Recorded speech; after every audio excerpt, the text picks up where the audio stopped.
Across a stretch of sun-scorched earth, two forces locked eyes in absolute silence. On one side, a coalition of spotted hyenas, jaws capable of crushing bone, numbers on their side, confidence radiating from every scar-marked face. On the other, a pack of African wild dogs stood motionless, their painted coats flickering in the heat like living flames. No growls, no posturing, just the kind of stillness that precedes either bloodshed or surrender.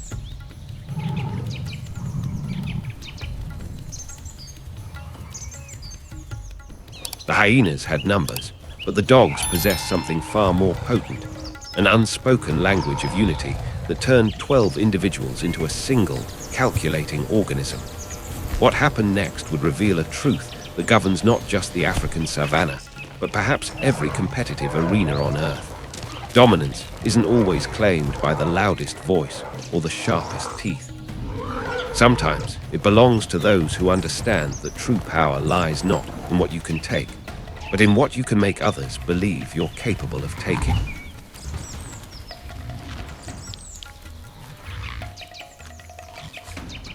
Welcome to the African savanna, where every sunrise announces not a new day, but a new trial. This is nature's most relentless courtroom, where verdicts are delivered in split seconds and appeals are written in blood. Here, the law is simple and absolute. Adapt, strategize, or vanish. There are no second chances, no lucky breaks, no sympathetic judges.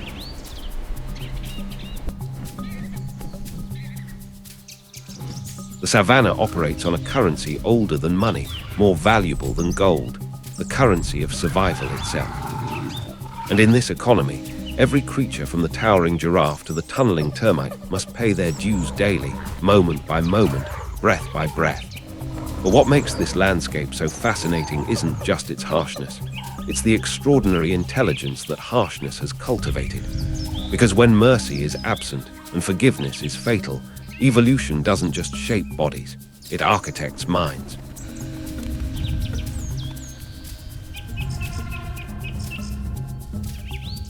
The hyenas approached with swagger, their clan emboldened by superior numbers. In their world, mathematics typically determines outcomes. More teeth, more muscle, more intimidation, more victory. They've built their reputation on this formula, scavenging and dominating through collective aggression. But as they closed the distance, something unexpected happened. The wild dogs didn't retreat. They didn't bare their teeth or raise their hackles.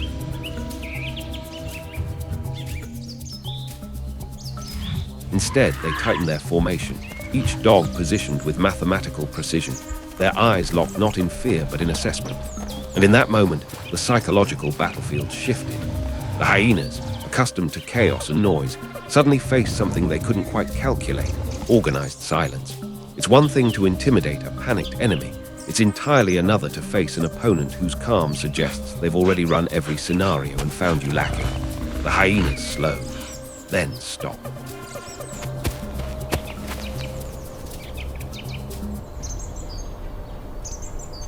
Then, in a decision that rippled through the watching savanna, they turned away. Not because they couldn't win a fight, but because the dogs had made the cost of victory seem too high. No blood was spilled, yet a hierarchy was established. This is mastery, the ability to win without fighting, to dominate without destroying.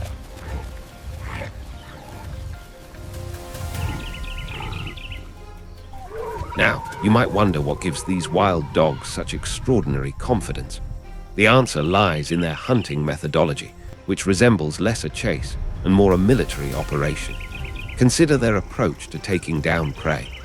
Unlike the explosive sprints of cheetahs or the ambush tactics of leopards, wild dogs employ what can only be described as strategic endurance.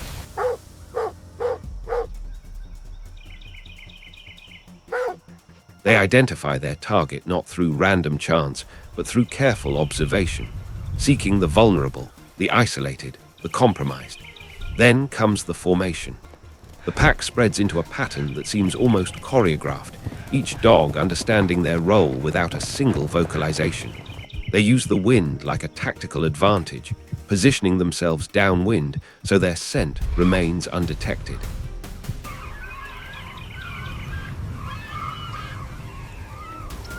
They use terrain like chess players use the board. driving prey toward obstacles, cutting off escape routes, creating inevitability where there was once possibility. And then comes the chase, not a frantic pursuit, but a measured marathon. Wild dogs can maintain speeds of 35 miles per hour for miles, their cardiovascular systems engineered for relentless pursuit. Prey animals may be faster in short bursts, but speed without stamina is merely postponing the inevitable.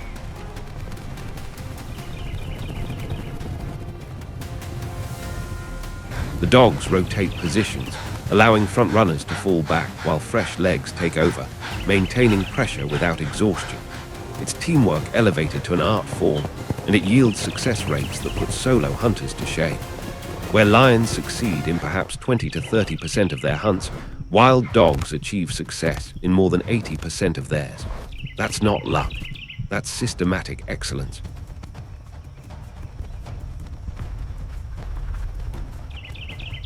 But their role in the savannah extends far beyond filling their own stomachs.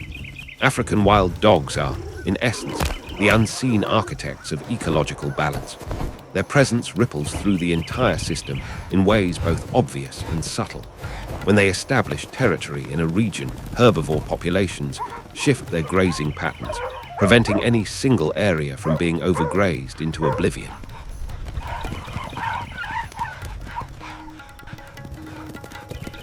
This migration allows grasslands to recover, which in turn supports insect populations, which feed birds, which distribute seeds, which grow into the very trees that provide shade for the next generation of herbivores. It's a cascade of consequences, all initiated by the quiet movement of painted predators.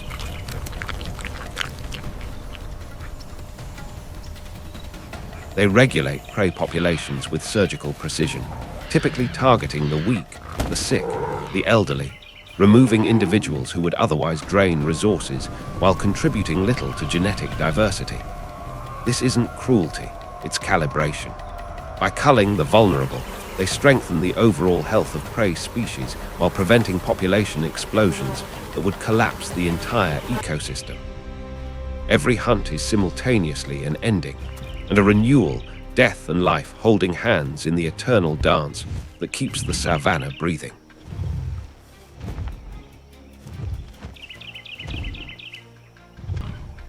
And then, as the afternoon sun begins its descent, a different energy enters the landscape.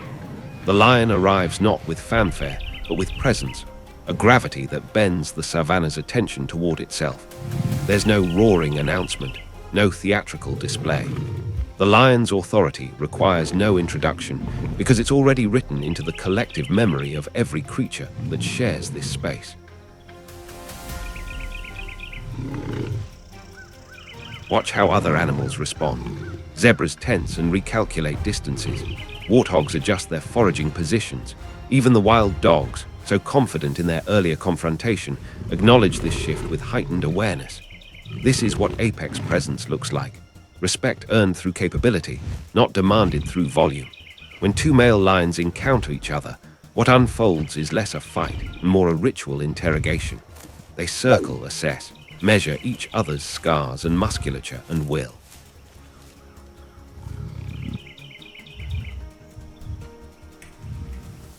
Sometimes this assessment alone determines the outcome. The smaller male, the injured one, the one whose pride has been scattered, he reads the equation and withdraws, preserving his life for another day, another chance. But when the measurements are too close, when neither male can afford to yield, then comes the clash, brutal, brief, decisive.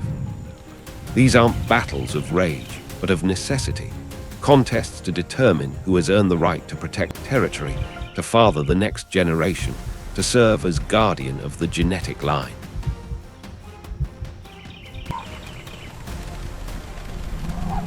Within a pride, this structure becomes even more fascinating. The male's role is sentinel, the boundary keeper, the defender against intruding males, the protector of cubs. But the true operational core of the pride, that belongs to the lionesses. Watch them prepare for a hunt, and you're witnessing strategy that would impress military commanders. They assess the target, let's say a herd of buffalo, creatures whose size and horns make them formidable adversaries even for lions.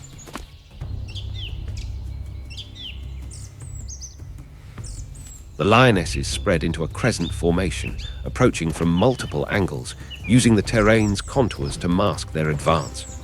They communicate through ear positions, tail flicks, glances, an entire language invisible to the uninitiated. One group herds, driving the buffalo toward another group lying in ambush.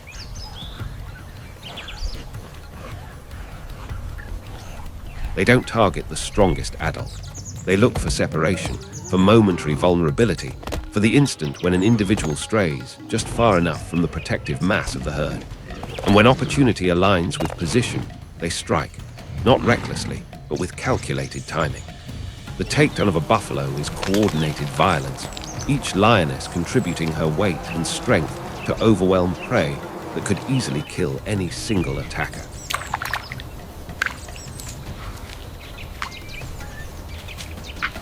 One lion grabs the throat, suffocating while others immobilize the hindquarters, preventing the devastating kicks that could shatter bone. It's teamwork born from necessity, refined over generations, passed from mother to daughter through observation and participation.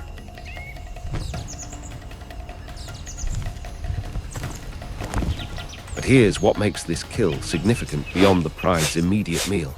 Nothing is wasted in the savanna's economy. As the lions feed, a hierarchy of scavengers begins to assemble at respectful distances.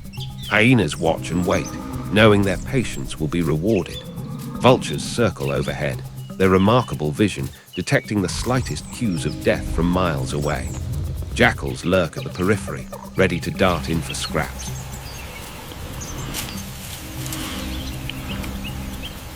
Even insects are mobilizing, preparing for their role in the great decomposition. What began as one buffalo's end will sustain dozens of species, transferring energy and nutrients through the ecosystem like blood through veins. The lions aren't merely hunters, they're inadvertent providers, distributors of resources that keep the entire community functioning.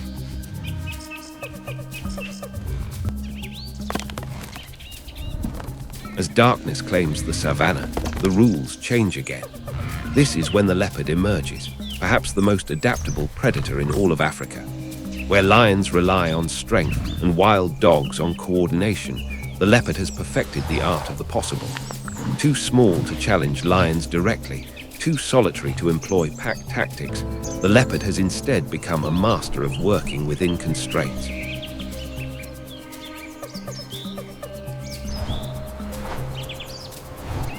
It hunts what others overlook, the mid-sized prey that's too small for lions to bother with, but substantial enough to sustain a solitary hunter. It stores kills in trees, beyond the reach of hyenas and wild dogs, transforming branches into refrigerators. It operates in darkness when visual hunters are disadvantaged, using whisker sensitivity and night-adapted eyes to navigate terrain that would blind others. The leopard proves that success isn't about being the strongest or the fastest. It's about identifying your advantages and exploiting them ruthlessly. It's about finding the niche that others have ignored and making it yours completely.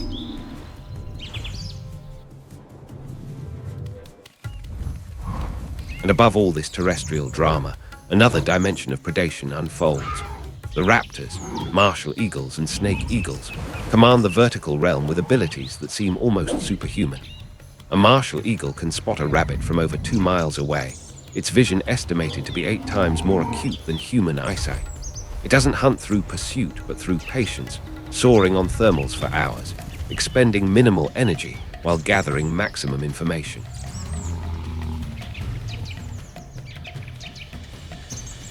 When it finally commits to a strike, it's descending at speeds that turn its talons into organic weapons, capable of crushing skulls and piercing vital organs with a single devastating impact. These aerial predators complete the savanna's hierarchy, proving that dominance exists not just on the ground, but in every dimension of space, every layer of the environment.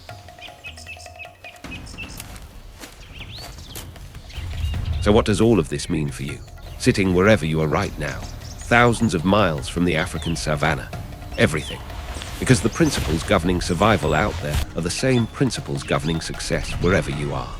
The wild dogs teach us that unity and coordination beat raw individual talent. The lions remind us that authority must be backed by capability, and that sustainable success requires both protection and provision.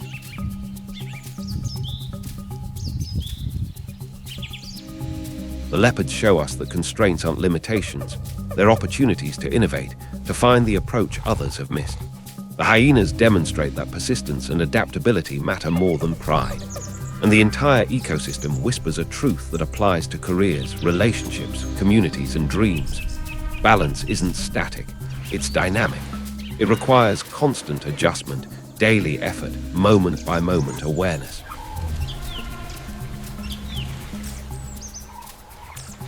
As we close this journey through one of Earth's most unforgiving landscapes, I want to leave you with this. Respect the struggle, but don't fear it. The Savanna is harsh precisely because it's honest. It doesn't pretend that participation trophies matter or that effort alone deserves rewards. It demands excellence and punishes complacency. But in doing so, it creates the most magnificent displays of capability, cooperation, and resilience imaginable. Your challenges, whatever they are your Savanna.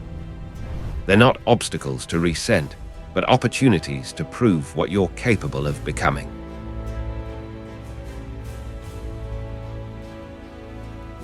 If this story resonated with you, if these lessons spark something in your mind, hit that subscribe button and join our community.